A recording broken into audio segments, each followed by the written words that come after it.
করে নিজের ঘাম না ঝরান, তাহলে কিছু সময় পরে আপনার চোখের জল অবশ্যই ঝরবে।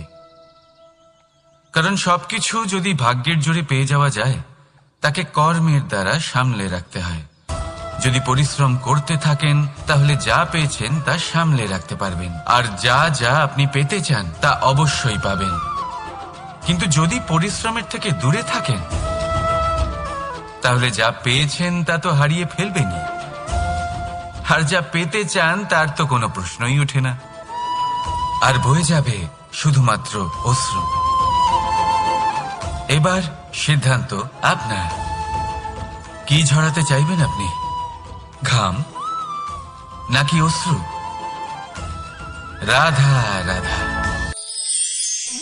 এই জীবনে মানুষ শুধু তিনটি জিনিসের পেছনে ছোটে: ছায়া অর্থাৎ সঙ্গী,